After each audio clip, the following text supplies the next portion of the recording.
Aujourd'hui, j'ai voulu expliquer le témoignage que j'avais eu pendant 6 ans en tant que président de Valeo Chine, où j'ai vu deux choses en même temps, deux histoires qui sont allées ensemble au même moment. D'une part, la Chine, qui a vraiment cru de manière extraordinaire et qui s'est développée depuis l'industrie du monde jusqu'au marché du monde et même jusqu'au laboratoire du monde. Il y a beaucoup d'innovations.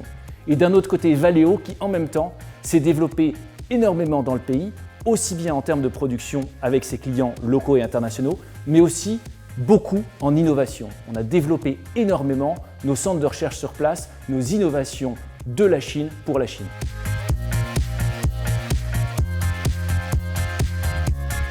L'histoire de l'automobile en Chine, c'est un peu l'histoire d'un marché qui s'est développé de manière extraordinaire. D'abord qui a pris les fondamentaux qui venaient de l'étranger, mais après qui s'est vraiment développé en tant que tel. Maintenant, la Chine, en matière automobile, tire le monde. La Chine est le premier pays pour l'électrification des systèmes de propulsion. La Chine est l'endroit où l'intelligence artificielle se développe et l'endroit où le véhicule autonome se développe massivement.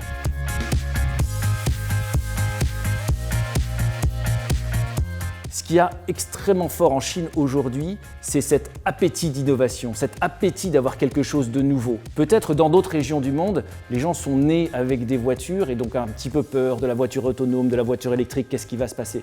Il y a un appétit pour les choses nouvelles, pour l'innovation en Chine qui est extraordinaire et ça, je pense, est très spécifique à la Chine.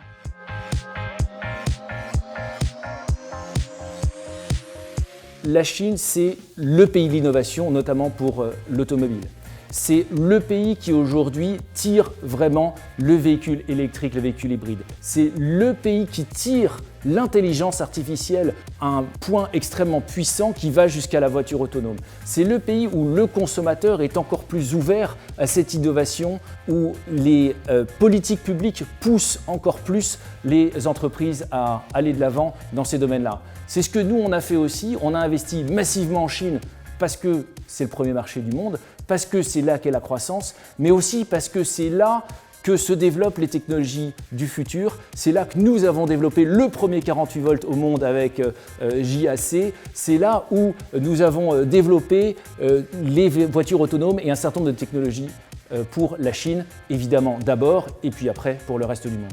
Aujourd'hui, la Chine pour Valeo, c'est notre premier pays, en nombre de personnes, en croissance, en prise de commande, etc. C'est tout Valeo qui a investi massivement en Chine, que ce soit les systèmes de visibilité, la propulsion, le thermique ou encore l'aide à la conduite. Évidemment, la Chine tire en technologie, mais elle tire sur toutes ces technologies à la fois.